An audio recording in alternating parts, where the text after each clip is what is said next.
In 1960s Japan, teenager Shimizu Hinako lives in the small, remote town of Ebisugaoka, nestled in a mountain pass.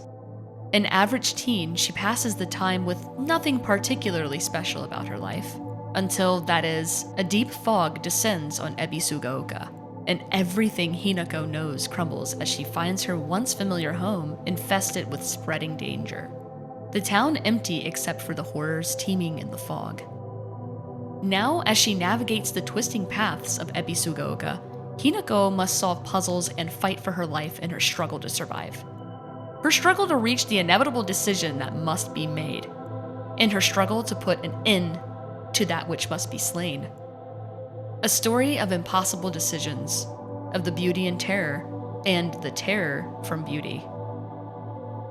Recently, Konami unveiled a new trailer for Silent Hill F, offering a chilling glimpse into the game's setting and narrative.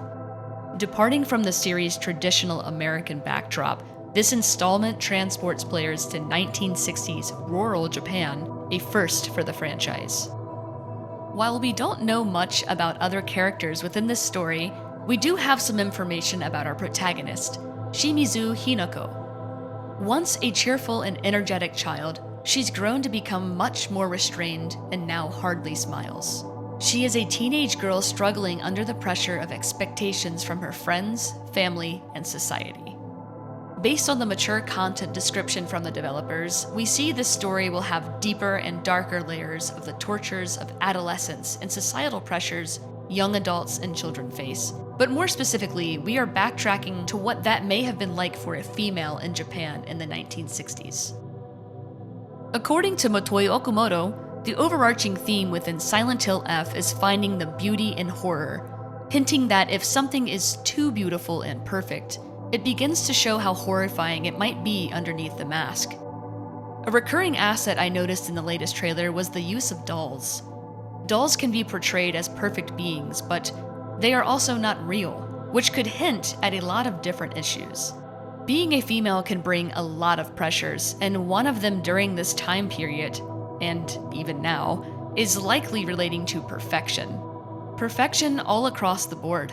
Body, face, personality, intelligence. But it would appear this title is highlighting more so the outer version of perfection. Physical beauty. The use of body horror in this title is pretty immense, and the rating alone tells us there will be gender discrimination, torture, and graphic violence.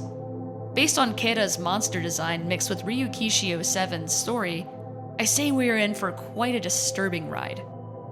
As for the music and sound design, we are equally just as in for a ride as we were with the story and rating.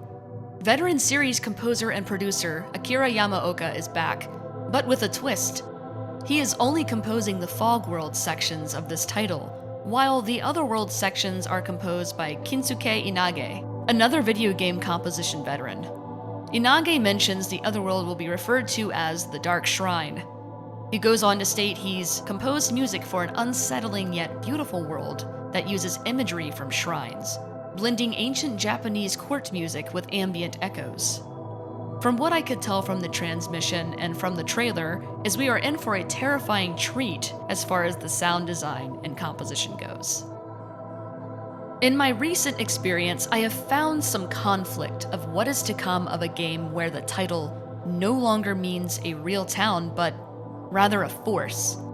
With the introduction to the Silent Hill phenomenon in last year's Silent Hill: The Short Message, I believe this is Konami's way of taking back the Japanese soul of Silent Hill and making it about Silent Hill being straight up a metaphor for trauma, guilt, and all the other ugly themes we all face, as opposed to it being about a fictional American town. Personally, this sort of flips me on my head, and I'm not sure how I feel about removing this aspect, as the town of Silent Hill is what has kept me so deeply connected to this series for as long as I can remember. Regardless, Konami will still get my money because I'm remaining neutrally optimistic and hopeful for the series because I love it so much. Speaking of taking my money, let's talk about what to expect as far as how to play this game. You can now wishlist Silent Hill F on PS5, Xbox X and S, Steam, Microsoft Store, and Epic Games Store. As for the requirements for PC, you're going to want to ensure you have at minimum an Intel Core i5-8400 or AMD Ryzen 5 2600, 16 gigs of RAM, a GTX 1070 Ti or AMD RX 5700 graphics card with 50 gigs of available hard drive space. While we have no release date, I'm sure we can expect to hear more in the near future and also get a taste of the gameplay experience. I know this is a lot to unpack, but I'm very curious to know. How do you think this shift in what we know about Silent Hill will affect the future of the series?